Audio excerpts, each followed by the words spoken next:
सबसे पहले स्वागत है आपका सत्याकलन समाचार पे। और आपके नाम की चर्चा इस बार बैरसिया विधानसभा क्षेत्र में चल रही है। क्या कुछ कहना चाहेंगे मतदाताओं को आने वाले विधानसभा चुनाव के लिए? देखिए, मैं अभी जिला पंचायत का चुनाव लड़ा था बैरसिया से, मेरे वार्ड क्रमांक 7 से। जी तो जनता का जो मूड है वो देखा और जनता ने मुझे जिताया। जी और मैं चूंकि कांग्रेस का, मध्य प्रदेश कांग्रेस का महासचिव हूँ जी और बैरसिया विधानसभा में पिछले कई वर्षों से भाजपा का विधायक बनता आ रहा है। भाजपा का विधायक बैरसिया विधानसभा में भी बनता आ रहा है। भाजपा की सरकार मध्य प्रदेश में भी रही है, सीएम भी उनका है, केंद्र में सरकार भी उनकी है। और ये सब भाजपा सरकार होने के बावजूद भी मध्य प्रदेश की राजधानी भोपाल से लगी हुई बैरसिया विधानसभा आती है। इसके बावजूद भी भाजपा सरकार सब जगह होने के बावजूद भी बैरसिया विधानसभा क्षेत्र में आज तक कोई रेलवे लाइन नहीं, कोई कारखाना नहीं, कोई फैक्ट्री नहीं, किसी तरह की कोई सुविधा नहीं। और इन सब चीज़ों से अगर ये सब चीज़ें बैरसिया में होती तो हमारे बैरसिया विधानसभा क्षेत्र के लोगों को, हमारे युवाओं को रोजगार मिलता।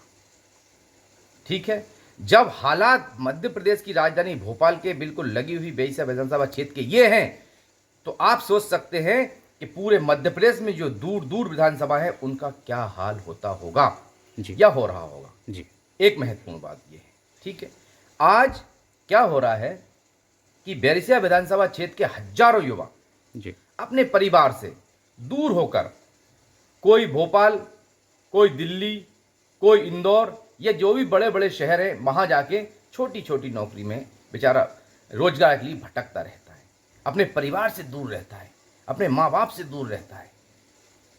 इसका कारण क्या है? इसका कारण यही है कि अगर ये सब चीज़ें, कारखाने, फैक्ट्रियाँ, रेलवे लाइन या और भी चीज़ें, रोजगार की सुविधाएं अगर बैरसिया में होती तो वो युवा जो भटक रहा है वो क्या करता? वो वहीं पे उसको बैरसिया में रोजगार मिलता और अपने परिवार के साथ रहता। जी अगर 8-10 हज़ार की नौकरी अगर जो बाहर जाके वो करता भी है, प्राइवेट नौकरियां वो करता भी है, तो उसको क्या मिलेगा? किराए से कमरा लेगा, पेट्रोल डीजल जलाएगा, फिर घर क्या भेजेगा? तो इस हाँ, हम बता रहे हैं उसी चीज़ पे। जी अच्छा, दूसरी बात, आज आप देखेंगे कि लाइन लगी हुई है किस चीज़ की? किसानों की समस्या देखिए। मैं कल गया था कि मंडी में लाइन लगी हुई है खाद के लिए, लोग बिल्कुल इतने परेशान हैं। और वहाँ पे अगर आप किसी से बात करेंगे, अधिकारी से बात करेंगे, तो बस दे ही रहे खाद, आ ही रहा है खाद, लेकिन खाद मिल नहीं रहा है।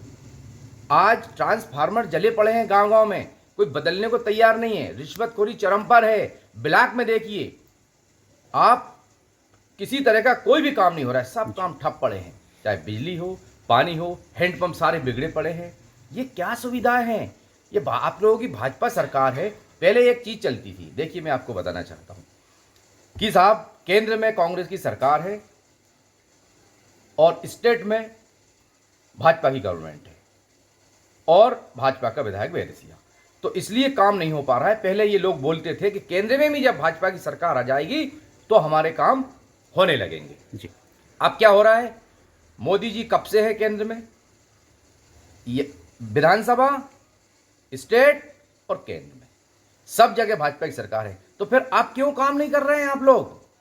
अरे हम तो हमारे लिए, मैं मेरे लिए नहीं चाहता, जनता के आप काम कीजिए। मेरे पास फोन आते हैं, मैं जिला पंचायत क्षेत्र, मेरे वार्ड नंबर 7 का जिला पंचायत सदस्य हूँ, मेरे पास रोज फोन आते हैं जी कि साहब कोई काम ही नहीं कर रहा है। स्कूलों की हालत देखिए आप आज, यहाँ पे 15-15 साल से लोग डटे हुए हैं। जी एक बैरसिया प्राचार्य और जो बीओबी है वो राजौरिया जी, उसको 15 साल हो गए, कभी ट्रांसफर हो जाता है, 4 दिन में वापस आ जाते हैं।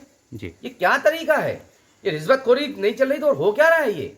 विधायक साहब, जो क्षेत्र में हम लोग का सर्वेक्षण कहता है कि इस बार प्रबल दावेदार कांग्रेस की तरफ से आप हैं, लेकिन जो कांग्रेस में अंदरूनी गुटबाजी है, अंतर्कलह है, उससे कैसे निपटेंगे आप? गुटबाजी का कोई सवाल ही नहीं है। ये आपसे किसने बोला कि गुटबाजी चल रही है? गुटबाजी का कुछ नहीं है, सब लोग हम एक हैं, राहुल गांधी जी के नेतृत्व में हम चुनाव लड़ेंगे। जी पूरे हिंदुस्तान में जी कांग्रेस का परचम लहराएंगे। हमारे मध्य प्रदेश में हमारे आदरणीय कमलनाथ जी के नेतृत्व में चुनाव लड़ेंगे। हमारे आदरणीय पूर्व मुख्यमंत्री दिग्विजय सिंह के नेतृत्व में चुनाव लड़ेंगे। हम पचौरी जी के नेतृत्व में चुनाव लड़ेंगे और एक होकर चुनाव लड़ेंगे। हम सब एक हैं। हमारा कोई फूट और गुटबाजी का कोई ऐसा कुछ नहीं है। कोई गुटबाजी नहीं? नो नो नो, कोई गुटबाजी। आपकी क्या प्रमुख मुद्दाएं होंगी, प्राथमिकताएं क्या होंगी आपके आने के बाद विधानसभा में? मेरा, अगर जनता ने मुझे आशीर्वाद दिया हम्म, और जनता का आशीर्वाद मुझे बैरिया विधानसभा क्षेत्र से मिला, तो मेरा सबसे पहले मेरा रहेगा रोजगार। मैं ये चाहता हूँ कि हमारे क्षेत्र की जनता है, हमारे क्षेत्र की जो युवा हैं, हमारी युवतियाँ हैं, हमारी बहनें हैं, माताएं हैं, इन सबको हमारी बैरिया विधानसभा क्षेत्र के अंदर रोजगार वहीं के वहीं मिले।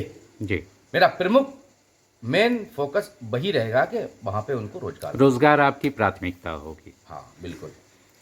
और किसानों को जो आज समस्याएं हो रही हैं, अगर हमारी सरकार आती है और आएगी सरकार, और अगर मुझे जनता का बैरिया से आशीर्वाद मिला जी, तो मैं चाहूँगा कि किसानों के लिए सबसे पहले जो समस्याएं जो आ रही हैं वो समस्याएं मैं ख़त्म करने का पूरा प्रयास करूँगा। अंतिम प्रश्न, सदन में पहला प्रश्न आपका क्या होगा जब आप विधानसभा में जाते हैं? तो पहला प्रश्न क्या करेंगे आप क्षेत्र के लिए? सदन में अगर ऐसा समय आया जी, तो सबसे मैंने पहले भी आपसे बोला है, यही रहेगा कि मेरे क्षेत्र से, भोपाल से जो सीधा जो लाइन गई है, जो विदिशा से जो लाइन गई है, पहला रेलवे लाइन आए यहाँ पे। रेलवे आपकी हाँ, पर आप रेलवे प्रश्न लाइन आए करेंगे। और हम बात करेंगे यहाँ पे कुछ फैक्ट्रियाँ खुले जाकि हमारे युवाओं को रोजगार मिले। जी, बहुत बहुत धन्यवाद विचार साझा करने के लिए। एक बार आपका परिचय हमारे दर्शकों को। मैं विनय मेहर, जिला पंचायत सदस्य भोपाल, वार्ड क्रमांक 7, और मेरा गांव ग्राम खिदवास है। जी, मैं स्थायी निवासी हूं ग्राम खिदवास का, और मेरे फादर सरपंच रह चुके हैं, और मेरे फादर को, मेरे पिताजी को राष्ट्रपति पुरस्कार भी मिला है। जी, बहुत बहुत धन्यवाद, आभार। इस बार संभावित प्रत्याशी भी आप हैं बैरसिया विधानसभा से। धन्यवाद, आभार।